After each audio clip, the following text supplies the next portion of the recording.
Hello students, आज हम 5 kingdom को जो है क्लासीफाई करेंगे। तो 5 किंगडम जो है वो किसने दिया था? विटेकर ने। विटेकर ने 5 किंगडम दिए थे। मीन्स मेन जो हमने क्लासीफाई किया था ऑर्गेनिजम्स को क्लासीफाई करने के लिए उन्होंने मेन ब्रॉड ग्रुप जो चुना था उसको किसने बताया था? विटेकर ने। ठीक है, तो विटेकर के अकॉर्डिंग हम इसको बताएंगे कि 5 ब्रॉड ग्रुप कौन से थे। अब आपने ये देखना है कि ये चैप्टर जो है बेटा ये चार्ट के द्वारा पढ़ने वाला है। ठीक है, अगर आप मेरे साथ साथ पढ़ोगे और समझोगे ना तो आपको ये चैप्टर बहुत इजी लगेगा। लेकिन अगर साथ में नहीं पढ़ोगे और साथ में नहीं लर्न करते जाओगे तो आपको टफ लगेगा। मैं कोशिश करूँगी आपको इजीली ये चैप्टर समझाने की। ठीक है, आई होप आपको समझ में आ जाएगा। तो हम स्टार्ट करते हैं विटेकर के 5 किंगडम क्लासिफिकेशन को। तो विटेकर ने सबसे पहले क्या करा था? ऑर्गेनिजम्स जितने भी जीव जंतु हैं उनको 5 पार्ट में डिवाइड किया था। और डिवाइड करने के लिए हमने पढ़ा है कि सबसे पहले उन्होंने क्या चीज़ लिया था? सबसे पहले उन्होंने लिया सेल्स। कि सेल्स के अकॉर्डिंग उन्होंने डिवाइड करना शुरू किया। अब सेल्स का भी आपको पता है कि सेल कितने होते हैं टाइप के? 2 टाइप के होते हैं। कौन से? प्रोकैरियोटिक और यूकैरियोटिक। ठीक है, तो यहाँ पर आपने देखा कि ये प्रोकैरियोटिक और यूकैरियोटिक ऑर्गेनिज्म को 2 पार्ट में डिवाइड कर दिया, प्रोकैरियोटिक एंड यूकैरियोट्स। ठीक है, ये दोनों होते हैं मतलब बिल्कुल सिंपल। जैसे कि हमने एक एग्जांपल लिया था मोबाइल का, बहुत छोटा वर्जन, पहले तो बहुत डब्बे वाला, बहुत पुराना वर्जन। सेम ऐसे ही प्रोकैरियोटिक में सारे बैक्टीरियाज आते हैं। ठीक है, सारे बैक्टीरियाज प्रोकैरियोटिक में आते हैं लेकिन बहुत ही लो कैटेगरी के होते हैं। फिर उनसे थोड़े से जो है अच्छे वो कौन से होते हैं? यूकैरियोटिक होते। ये भी यूनिसेलुलर में ही आते हैं। ये भी यूनिसेलुलर, इनमें कई यूनिसेलुलर भी होते हैं, मल्टीसेलुलर भी होते हैं। लेकिन इनसे थोड़े से क्या होते हैं? ये डेवलप होते हैं। ठीक है, तो सबसे पहला प्रोकैरियोटिक। प्रोकैरियोटिक में कौन आता है? बैक्टीरियाज यानी कि मोनेरा। ये हमारा क्या है? फर्स्ट 5 किंगडम का जो है ये क्या है? मोनेरा।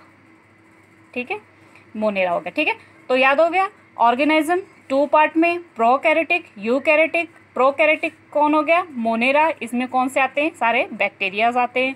ठीक है, नेक्स्ट आ जाते हैं यूकैरियोट्स। ठीक है, अब यूकैरियोट्स में यूनिसेलुलर्स भी होते हैं और मल्टीसेलुलर भी होते हैं। यहाँ से देखो, यूनिसेलुलर भी और मल्टीसेलुलर भी। ठीक है, और यूनिसेलुलर में कौन होते हैं? प्रोटिस्टा। प्रोटिस्टा अगला किंगडम हमारा कौन सा आ गया? प्रोटिस्टा।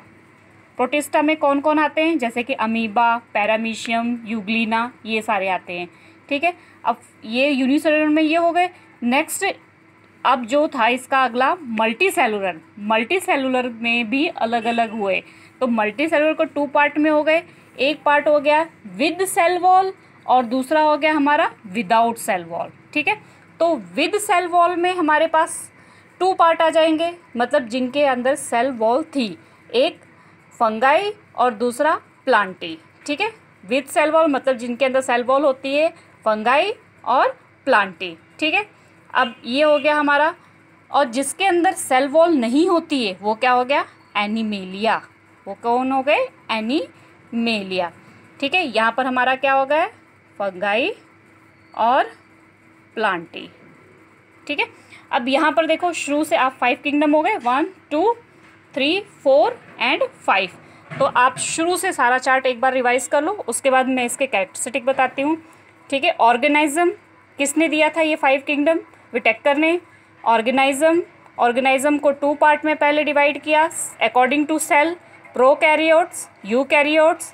ठीक है, प्रोकैरियोट्स में कौन आते हैं? मोनेरा, यानी कि सारे बैक्टीरिया, जितने भी बैक्टीरिया हो सब किस में आते हैं? मोनेरा में। ठीक है, यूकैरियोट्स को 2 पार्ट में डिवाइड हुआ, यूनिसेलुलर और मल्टीसेलुलर। यूनिसेलुलर मीन्स जो एक ही सेल में अपना सारा काम करते हैं। ठीक है, उसमें कौन आते हैं? प्रोटिस्टा। प्रोटिस्टा में कौन कौन आ गया? अमीबा, पैरामीशियम और यूग्लिना।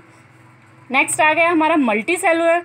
मल्टीसेलुलर जैसे कि हम हाथी, घोड़ा, कुत्ता, बिल्ली जितने भी होते हैं वो सारे क्या आ गए? मल्टीसेलुलर में। ये भी कितने पार्ट में हो गए? 2 पार्ट में आ गए। एक विद सेल वॉल और दूसरा without cell wall. With cell wall में आपका जो है कौन कौन आ गया, फंगाई और दूसरा plantae. Means with cell wall में भी 2 कैटेगरी आ जाती है, एक जो फोटोसिंथेसिस कर सकते हैं और एक जो फोटोसिंथेसिस नहीं कर सकते हैं। फोटोसिंथेसिस मीन्स जैसे क्लोरोफिल, सनलाइट और कार्बन डाइऑक्साइड से अपना खाना खुद बनाते हैं, ठीक है। तो विद सेल वॉल में फंगाई जो है अपना खाना खुद नहीं बना पाते हैं, ठीक है, इसलिए ये क्या हो गया, विदाउट फोटोसिंथेसिस। और ये विद फोटोसिंथेसिस यानी कि प्लांट जितने भी प्लांट्स आ गए वो हो गए, ठीक है। अगला हमारे विदाउट सेल वॉल में कौन आ गया, एनिमेलिया। एनिमेलिया मीन्स सारे जीव जंतु, ठीक है। दोबारा रिपीट करें, ऑर्गेनिज्म, प्रोकैरियोट्स, यूकैरियोट्स। प्रोकैरियोट्स में मोनेरा, यूकैरियोट्स में यूनिसेलुलर, मल्टीसेलुलर। यूनिसेलुलर में प्रोटिस्टा, मल्टीसेलुलर में 2 पार्ट में हो गए, with cell wall, without cell wall. With cell wall को 2 पार्ट में, एक फोटोसिंथेसिस के अकॉर्डिंग और एक विदाउट फोटोसिंथेसिस के अकॉर्डिंग। तो फंगाई और दूसरा प्लांटी। उसके बाद विद सेल वॉल में कौन आ गए, एनिमेलिया। 5 किंगडम कौन कौन से हो गए, मोनेरा, प्रोटिस्टा, फंगाई, प्लांटी और एनिमेलिया।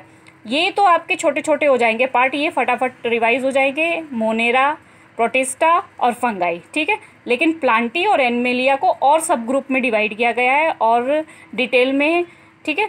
नेक्स्ट वीडियो में हम देखते हैं, पहले इनके बारे में पढ़ेंगे हम 3, मोनेरा, प्रोटिस्टा और फंगाई के बारे में, फिर आगे हम प्लांटी और एनिमेलिया का अलग से पढ़ेंगे। ओके स्टूडेंट्स, आई होप आपको समझ में आ गया होगा। प्लीज़ मेरे चैनल को लाइक, सब्सक्राइब और शेयर करो।